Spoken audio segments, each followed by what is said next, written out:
Audio Jungle.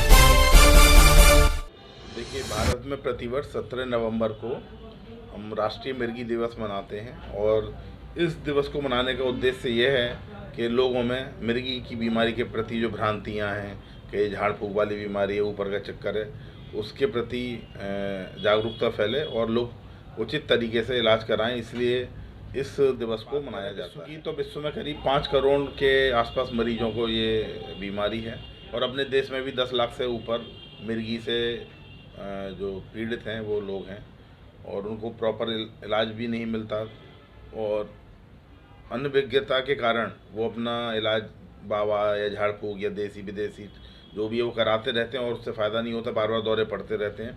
और कई बार दौरे पड़ने में एक बीमारी होती है SUDEP, sudden unexplained death due to epilepsy, वो भी हो जाती है और लोग सोचते हैं ऐसे ही मर गया वो।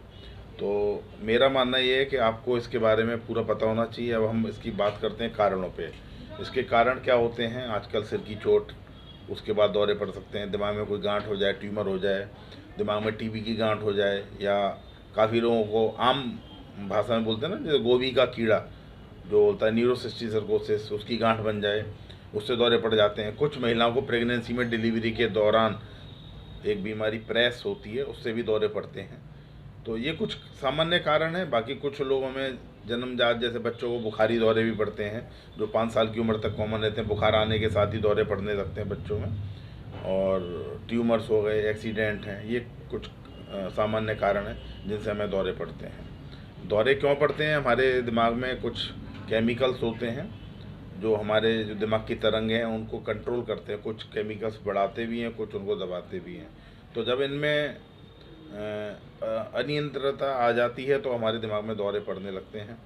तो इन दवाइयों का इसमें यही रोल है कि हम उन तरंगों को कंट्रोल रखें और दौरे कम से कम पड़ें।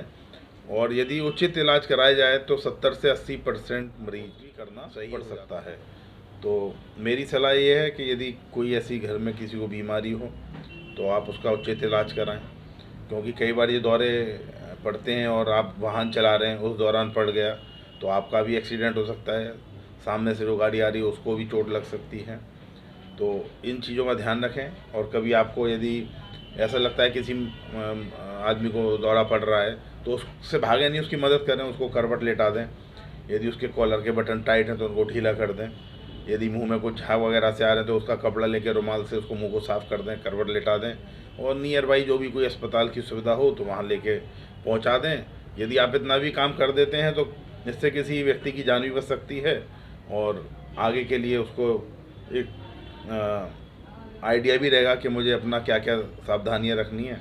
बाकी हम बताते भी रहते हैं बीच बीच में, जैसे जो मिर्गी के मरीज हैं, शुरू के दौरा पड़ा तो शुरू के 3 महीनों में विशेष सावधानियां रखनी होती हैं कि जैसे ऊंचाई पर ना जाएं, अकेले ना जाएं और आग के पास अकेले काम ना करें, सीढ़ियों पे मतलब जा रहे हैं तो कोई थोड़ा ध्यान रखें। इन सब चीज़ों का हमें ध्यान रखें। कुछ मरीज ऐसे होते हैं जिनके कारण सर्जिकल होते हैं। जब किसी को ब्रेन ट्यूमर की वजह से दौरे पड़ रहे हैं तो आप ब्रेन ट्यूमर का ऑपरेशन करेंगे तो वो कुछ दिनों के बाद सही होने लगते हैं, फिर दवाई की ज़रूरत नहीं पड़ती है।